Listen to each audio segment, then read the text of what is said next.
अस्सलामुअलैकुम एवरीवन, जोर का जोड़ में मीरब जीशान की तरफ से आपको बहुत बहुत खुशामदीद। और जैसा कि आप सब जानते हैं कि मेरी बैकग्राउंड के ऊपर Kings Karachi Premier League powered by Winterland जारी है और इसी के साथ साथ एक तरफ ऑस्ट्रेलिया पाकिस्तान की ओडीआई और टी20 सीरीज भी जारी हैं और पाकिस्तान अपनी फुल स्ट्रेंथ के साथ ऑस्ट्रेलिया में गया, मैच खेला, लेकिन अफसोस के साथ मैच हार गए। इस हवाले से बहुत सारी गुफ्तगू भी सामने आ रही है। बहुत सारे बड़े बड़े नाम ऐसे हैं जिन्होंने काफी चीजें ऐसी कही हैं जिनको कहना बहुत जरूरी है मेरे लिए। सो मेरे साथ आज मौजूद हैं दानिश अनीस। किसी किस्म का कोई इंट्रोडक्शन के मोहताज नहीं है, आप सब इन्हें जानते हैं डेफिनेटली। ये क्रिकेट के साथ इनका भी बहुत गहरा ताल्लुक है। And sports analyst, sports journalist. अस्सलाम वालेकुम, कैसे हैं आप? वालेकुम अस्सलाम मीरा, बिल्कुल ठीक ठाक अल्हम्दुलिल्लाह। इट्स सबसे पहले तो मेरे लिए बहुत खुशी की बात है कि I am sitting with you. और ऑनर्ड। दूसरी जानिब अगर हम बात करते हैं दानिश, क्योंकि पाकिस्तान ने माजी में बहुत ज़्यादा हार का सामना किया है काफ़ी मरतबा। और इस बार क्योंकि ऑस्ट्रेलिया के अंदर जाकर हम एक डिफरेंट प्लानिंग के साथ गए थे, डिफरेंट टीम के साथ गए थे, लेकिन उसके बावजूद वहाँ पर जाकर हम मैच जीत नहीं पाए, काफ़ी क्लोज जाकर। क्या लूप होल्स ऐसे रह गए थे? सबसे पहले तो एक चीज़ स्टैब्लिश होनी चाहिए कि हमारा ऑजी कंडीशंस में या इंग्लिश कंडीशंस में कोई रिकॉर्ड इतना शानदार है नहीं। नहीं है। अमूमन हम ये बातें कहते हुए भूल जाते हैं कि माजी में हम कितनी बुरी तरह हारते आए हैं। सेकेंडली, आपको ये भी सवाल करना पड़ेगा कि आप ऑस्ट्रेलियन कंडीशंस में कितनी क्रिकेट खेलते हैं, और अगर आप खेलते ही नहीं हैं तो आप कैसे उन कंडीशंस में एकदम जाकर सेटल डाउन हो सकते हैं। बिल्कुल सही। या आप एक महीना पहले जाते, आप वहाँ पर प्रैक्टिस मैचेस खेलते, आप पिचेस के मिजाज को समझते, आपके पेसर्स को मुश्किल हो रहा था वहाँ बाउंस गेज करना। कितनी एक्स्ट्रास हमने दी और ज़्यादातर बाउंसर्स की एक्स्ट्रास थे। बिल्कुल ऐसे ही है। तो ज़्यादा क्रिकेट खेलनी पड़ेगी, फिर आप यूज्ड टू होंगे उन कंडीशंस के। पाकिस्तान में आप टेस्ट क्रिकेट खेल रहे थे, बिल्कुल ही स्पिनिंग ट्रैक्स थे, उनमें बाउंस ही नहीं था। यहाँ जाकर पिक्चर बिल्कुल बदल चुकी है। So players will require some time to get used to those conditions and then I am sure they will do better. चलो, आई विश ऐसा ही हो। आपने जिक्र किया अभी कि हम उन कंडीशन से वाकिफ नहीं हैं। प्लेयर्स का एक समझ लें, फ़खर जमान ने भी इसी हवाले से गुफ्तगू की थी, जिसके बाद उन पर काफ़ी ज़्यादा प्रॉब्लम्स आना शुरू हो गई। लीग्स के बारे में जो प्लेयर्स कहते हैं कि हमें मौका मिलना चाहिए, हमें एक दूसरी कंडीशंस के साथ वाकफियत होगी, हम जब वहाँ जाएंगे हम अंडरस्टैंड करेंगे, लेकिन इस किस्म की कोई अभी फ़िलहाल जो है वो इजाज़त पीसीबी की जानिब से नहीं है। मैक्सिमम 2 लीग्स एक प्लेयर जो है वो खेल सकता है। एनओसीज वगैरह का मसला जो है वो जारी है। तो आपको लगता है कि फिर लीग्स अलाउ कर देनी चाहिए इस सिर्फ स्पेसिफिक इस चीज की वजह से? आई थिंक किसी भी प्लेयर को जिसको नेशनल टीम के लिए खेलना है, उसकी फर्स्ट प्रायोरिटी पाकिस्तान में डोमेस्टिक क्रिकेट होनी चाहिए। Let's get a basics right. I mean, leagues के बारे में बात करने से पहले डोमेस्टिक क्रिकेट के बारे में बात करें। यहाँ पर 4 दिन की क्रिकेट खेलें, रंग काला करें, जिस तरह डोमेस्टिक प्लेयर्स कर रहे हैं, जिस तरह सर्किट के प्लेयर्स कर रहे हैं, जिस तरह साजिद और नुमान ने किया। क्यों इफेक्टिव थे? इसलिए इफेक्टिव थे बिकॉज पाकिस्तान में डोमेस्टिक क्रिकेट खेलते आए हैं, उन्होंने वो मेहनत की है। उनको अंदाजा है कि जी जब 300-400 रन लग रहा होता है तो किस तरह बॉलिंग करनी होती है, किस तरह टेम्परामेंट का मुजाहरा करना होता है एक बॉलर को। रही बात लीग्स की, इंडियन क्रिकेट टीम की हम कितनी बात करते हैं, कितनी ज़बरदस्त उनकी टीम स्ट्रेंथ बन गई है। अलग अलग फॉर्मेट्स के लिए अलग अलग प्लेयर्स उनके पास मौजूद हैं। इंडिया में भी लीग हो रही है, लेकिन वो अपने प्लेयर्स को इजाजत नहीं देते। वो तो ये नहीं कह रहे कि हमें लीग के लिए जाने दें। उनके लिए इंडिया सबसे पहले है। इसलिए हमें भी नेशनलिज्म पर फोकस करना चाहिए, हमें अपनी टीम के लिए खेलने पर फोकस करना चाहिए। और अगर लीग्स की इजाज़त नहीं मिलती तो I am pro that. I think 2 leagues की इजाज़त है साल में, प्लेयर्स के पास ऑप्शन है कि आप कोई सी भी 2 लीग्स खेल सकते हैं। I think that's good enough. उसके अलावा अगर किसी को डोमेस्टिक क्रिकेट के दौरान लीग के लिए जाना है तो उस पर भी पाबंदी होनी चाहिए। सबसे पहले पाकिस्तान की डोमेस्टिक क्रिकेट होनी चाहिए, वहाँ परफॉर्म करें, टीम में आ जाए। बिल्कुल, बहुत अच्छी बात है। बल्कि आई वाज स्माइलिंग बिकॉज मैं यही बात हमेशा से कहती आई हूँ कि इंडिया तो कोई लीग नहीं खेलता, लेकिन उसके बावजूद उन्होंने, अभी अगर हम पास्ट की बात करते हैं, उन्होंने ऑस्ट्रेलिया में जाके ऑस्ट्रेलिया को हराया। एक मैच वो बदतरीन शिकस्त का सामना उन्हें हुआ, लेकिन उसके बाद उन्होंने जिस अंदाज में बाउंस बैक किया, इट वॉज रिमार्केबल। अच्छा, एक और चीज़, वसीम अकरम एक बहुत बड़ा नाम है पाकिस्तान क्रिकेट का, और उन्होंने रिसेंटली एक स्टेटमेंट दी है जिसको अपने अपने अंदाज में अब लोग पोर्ट्रे कर रहे हैं अपना मंजन बेचने के लिए। उनका ये कहना है कि वसीम अकरम साहब ने कहा है कि पाकिस्तान इंडिया को अब जो है वो टेस्ट में हरा देगा बासानी, क्योंकि इंडिया को अभी हार हुई है न्यूजीलैंड के साथ और पाकिस्तान ने मैच विन किया है। दोनों चीज़ों का कोई कनेक्शन आपस में लग नहीं रहा है। देखिए, सबसे पहले तो डिपेंड करता है इंडिया कहाँ खेल रहा है पाकिस्तान के साथ। अगर पाकिस्तान में खेल रहा है और उनके लिए भी आप स्पिनिंग ट्रैक बनाते हैं तो इंडियन टीम इंग्लिश टीम की तरह स्पिनर्स में इतना फंसती नहीं है। इंडियन टीम स्पिनर्स को बहुत अच्छा खेलती है, उनके अपने ट्रैक्स भी स्पिन फ्रेंडली ट्रैक्स होते हैं। रही बात जीत और हार की, कोई भी टीम किसी भी टीम को हरा सकती है। बिल्कुल ऐसे ही। पाकिस्तान भी छोटी छोटी टीमों से हारा है, इंडिया भी छोटी टीमों से हारा है, दुनिया की कोई टीम ऐसी नहीं है जो बीटेबल नहीं है। बिल्कुल सो ऐसे ही है। कोई भी टीम किसी भी टीम को हरा सकती है। All you have to do is play good cricket, follow the basics, team selection सही करें, मेरिट पर सिलेक्शन करें, बिल्कुल ऐसे ही बेहतरी है। आ जाएगी। बिल्कुल ऐसे ही है। और वैसे भी आई गेस कि वसीम अकरम साहब ने जो बात की है, इसका बैकग्राउंड एग्जैक्टली वैसा नहीं है जैसा सुनने में समझने में महसूस हो रहा है।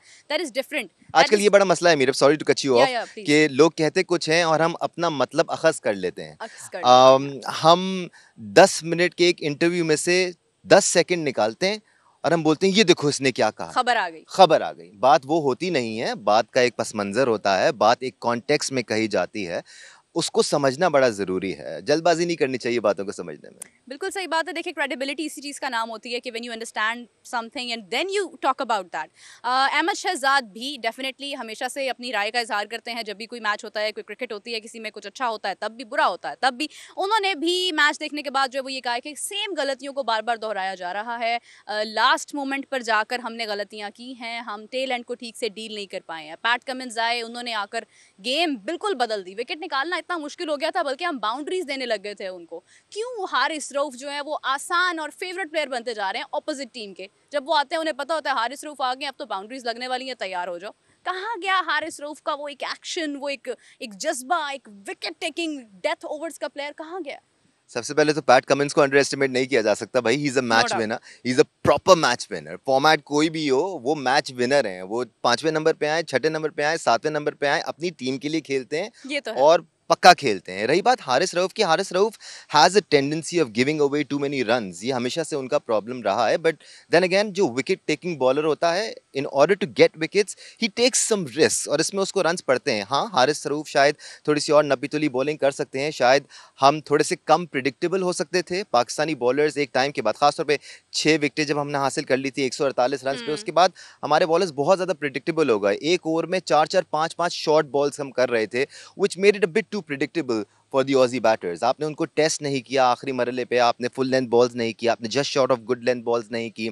तो ये वो चीज़ें हैं, अगेन जो कंडीशंस हैं जिनसे आप अडेप्ट होते जाएंगे, और एक बार जब आप अडेप्ट होते जाएंगे आप अपनी सही लेंथ हासिल कर लेंगे, and that's when you can be more effective. हाँ, आप बेहतर फील्ड सेट कर सकते थे, आप ज़्यादा प्रेशर एक्सर्ट कर सकते थे, आप एक स्पिनर ऐड कर सकते थे अपनी टीम में। मेरे लिए बड़ा अलार्मिंग है, या I was about to ask the same thing. बहुत अलार्मिंग है मेरे लिए कि पाकिस्तान खेल रहा है और हमारे पास कोई वर्ल्ड क्लास स्पिनर टीम में शामिल नहीं टीम में है। शामिल नहीं है। That is very very alarming for me. ये 50 ओवर की क्रिकेट हो रही है, T20 क्रिकेट में भी, ऑस्ट्रेलिया में भी एक ना एक स्पिनर खेलता है। वो एडम जैम्पा को खिला रहे हैं, वो मैक्सवेल से बॉलिंग करा रहे फुल हैं। पोटेंशियल के साथ हैं। Absolutely, and he is taking wickets as well. Aaqib Javed मतलब ही इज अ, उन्होंने जिस तरह से अभी ठीक किया चीज़ों को, जिस तरह से हमने बाउंस बैक किया, हमने इंग्लैंड को हराया, सिचुएशन चेंज कर दी, स्पिनर्स ऐड कर दिए, क्या हुआ एकदम से? I was about to ask the same thing कि स्पिनर मतलब कोई तो होना चाहिए था ना। अब आप देखिए कि इतने बड़े बड़े नाम है हमारे पास, हमने किसी को भी ऐड नहीं किया इसके अंदर, हम कैसे चले गए इसी तरह से, मतलब विदाउट स्पिनर? अनफॉर्चुनेटली पिछले कोई 5 सालों में हमने कोई प्रॉपर स्पिनर डेवलप किया नहीं, और आई थिंक बिलीफ जो मैनेजमेंट का होता है ना स्पिनर्स पे, वो ख़त्म सा हो गया है। इवन पहले टेस्ट मैच के बाद हम कह रहे थे कि पाकिस्तान में तो स्पिनर ही नहीं है। हम नहीं कह रहे थे, असिस्टेंट कोच कह रहे थे आपके कि पाकिस्तान में तो स्पिनर ही नहीं है। उसके बाद हमने पाकिस्तान की डोमेस्टिक क्रिकेट में से ही 2 स्पिनर्स को उठाया, उन्होंने निकाला। तपाई फेर दी। आपके सामने ही है। So we do have spinners. आपके स्क्वाड में भी 2 यंग स्पिनर्स मौजूद हैं, बिल्कुल ऐसे आप साइम उनको है, खिलाएं। बिल्कुल, सलमान अली आगा हैं, आप नहीं उनको नहीं, यूज कर स्क्वाड में सकते भी थे। आप स्पिनर्स को लेके गए हुए हैं, आप उनको चांस दे सकते हैं, हाँ, आपको प्लेइंग चांस 11 में लेना दे सकते थे, पड़ेगा। बिल्कुल। प्लेइंग 11 में उनको शामिल कर सकते हैं। एक स्पिनर आपकी टीम में होना चाहिए लाजमी, ताकि कुछ वेरिएशन आपकी बॉलिंग में आए। आप सारे के सारे एक जैसे बॉलर, एक जैसे माइंडसेट वाले बॉलर खिलाकर प्रिडिक्टेबल हो जाते हैं as a bowling lineup. Batsman के लिए क्या डिफरेंट होगा? आप बॉलर चेंज भी कर देंगे तो उसके लिए क्या फर्क होगा? अगर सब एक ही तर्ज की क्रिकेट खेल रहे होंगे, वहां पर एक ही तर्ज की बॉलिंग होगी तो उसमें डिफरेंट क्या होगा? बिल्कुल आपने सही कहा Danish, I completely agree with you. और इसके बाद हमारा नेक्स्ट मैच जो है वो फ्राइडे को होने जा रहा है। कौन सी ऐसी चीज़ें हैं जिनको हम माइंड में रख सकते हैं? मोहम्मद रिजवान को कितना टेक्निकली चीज़ों को देखना पड़ेगा? सबसे पहले तो मोहम्मद रिजवान को आपके ओपनर्स को थोड़ा सा टाइट करना पड़ेगा। Yes, Saim Ayub and Abdullah Shafique has been very disappointing, sorry to say. दोनों में इतना फॉर अ टैलेंट वेरी है। Long time. खास तौर पे Abdullah Shafique, he such a class act, इतने पक्के प्लेयर हैं, इतने प्रॉपर खेलते हैं। शायद अब्दुल्ला शफीक को भी हमें 1-2 साल के लिए ये कहना पड़ेगा कि आप जाएं डोमेस्टिक में परफॉर्म करके ठीक करके करें खुद वापस को। आएं। खुद को ठीक ना करें, बस रन्स लगा लें, वो ठीक है। He is technically but very why is strong. He too fast, why is he in hurry, he is always in hurry. I think ये नर्व्स भी है, ये lack of playing 4 day cricket भी है। आपको पहले डोमेस्टिक में जाना पड़ेगा, वहां पर रन्स लगाने पड़ेंगे। रन्स जब आपके पीछे होते हैं ना, तो आप अलग तरह से खेलते हैं। Kamran Ghulam was not successful in this match, in the first match, या बट उनके पीछे रन्स हैं ना। आई बिलीव इन कामरान गुलाम के जहां उनको बेहतर सिनेरियो मिलेगा, सिचुएशन मिलेगी, ही विल स्कोर रन्स। लेकिन साथ साथ आपको साइम और अब्दुल्ला शफीक को टाइट करना पड़ेगा। जी, आपसे हमें रन चाहिए, आपसे हमें सिर्फ मार धाड़ नहीं चाहिए। ये 50 ओवर की क्रिकेट है, आपने एक प्लेटफॉर्म सेट करना है। आप ऊपर से 10 से 15 से 20 ओवर खेलेंगे, टिके रहेंगे, तो टीम नीचे से आके उस प्लेटफॉर्म को कैश करेगी और पूरे हम 50 ओवर खेलेंगे।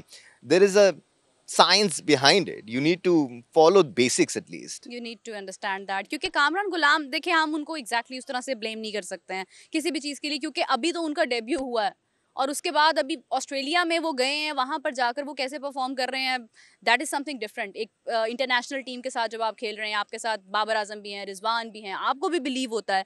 सेकेंडली अगर हम बात करें रिजवान की, बाबर आजम की, बहुत एवरेज स्कोर रहा है उनका, कोई आउट ऑफ द वे जाकर कोई उनकी गेम नहीं थी। अगर हम देखें 50 ओवर्स का मैच था, आप टेक्निकली बहुत सारी चीज़ों को देख सकते थे, आराम से खेलते, फिर आप शॉट्स की तरफ जाते। 37 बाबर आजम, 44 मोहम्मद रिजवान, नसीम शाह मेड 40। तो आप देखिए कि हमारा तो टेलेंट ज़्यादा मजबूत है हमारे शुरू के कुछ बैटर से। रिजवान का मसला शॉट सिलेक्शन था, स्पेशली ऐसे टाइम पे जब 7 खिलाड़ी आउट हो गए थे। आपने एक चौका हासिल किया स्वीप करके, उसके बाद आप लबुशेन की गेंद पर एक बार फिर स्वीप करने गए, बॉल बहुत ज़्यादा आउटसाइड दी ऑफ स्टंप था। Better shot selection required, again आपको सिचुएशन के हिसाब से खेलना है, पिच पर रुके रहना है। Babar Azam has been under so much pressure मीरब। इतनी मुश्किल बना दी है हमने उनके लिए लाइफ, उनके लिए क्रिकेट इतनी मुश्किल बना दी है हमने प्रेशर एग्जर्ट करके, कैप्टनसी के प्रेशर को लेके। Yes, you can disagree as well, but there is no doubt in my mind कि इस जनरेशन का सबसे बड़ा प्लेयर पाकिस्तान का जो है वो बाबर आजम है। हमने जब उनको कप्तान बनाया था तो हमने उनके साथ ज्यादती की थी। अभी भी जो वसीम अकरम की सजेशन है ना बाबर आजम के लिए, वो बहुत ज़्यादा वैल्यूबल है, make it's runs. Priceless. forget about captaincy, forget about what has happened, just enjoy your cricket. He's a wonderful player, and if he starts enjoying his cricket, he will start scoring runs. I have complete faith in him. That's nice. मैं किसी को भी ये नहीं कह सकती हूँ कि no change your mind, Babar Azam, there is nothing about that. देखें बाबर आजम वाकई में बाबर आजम इसीलिए बने हैं क्योंकि उन्होंने रन्स किए हैं, उन्होंने रन स्कोर किए हैं। वो किंग अगर उनको कहा गया है, अगर आज इतने सारे क्रिकेटर्स यहाँ पर, इतने क्रिकेटर्स मैं जिससे बात करती हूँ, दे बिलीव कि बाबर आजम उनका फेवरेट बैट्समैन है and they want to be like him. और बॉलर्स हैं वो कहते हैं हम बाबर आजम की विकेट लेना चाहते हैं, लेकिन बाबर आजम की विकेट लेना कोई बहुत मुश्किल बात रही नहीं है। It's because of Babar Azam him as well. उनकी भी कुछ गलतियां हैं जो वो दोहराते जा रहे हैं और वो उसको ठीक नहीं कर पा रहे हैं। रफ पैचेस आते हैं मीरब, हर प्लेयर पे रफ पैच आता है। कोई प्लेयर अपने पूरे 5-10 साल के करियर में टॉप पर नहीं रहता, वो मुस्तकिल परफॉर्म नहीं करता रहता। किस प्लेयर पर रफ पैच नहीं आया? विराट कोहली पर रफ पैच नहीं आया। विराट कोहली का भी आप देखें कुछ कुछ सफ़र ऐसा ही रहा है। उनको कप्तान बनाया गया as a captain, he was not performing too well, उनको कप्तानी से हटाया गया। रोहित शर्मा को कप्तान बनाया गया, विराट कोहली की परफॉर्मेंसेज नहीं लग बट रही देन ही थी, रिस्पेक्टेड द डिसीजन। नहीं, एंड उनको फिर टीम से भी बाहर रखा गया। हाँ वो वेकेशंस करके आए, उन्होंने एक डोमेस्टिक का टूर्नामेंट खेला, फिर वो बिल्कुल वापस आए एंड ही बिल्कुल स्टार्टेड बिल्कुल। Making runs. बाबर आजम को भी ऐसे ही करना है। फ्लॉज हर क्रिकेटर में होते हैं, वो उन पे काम करता है।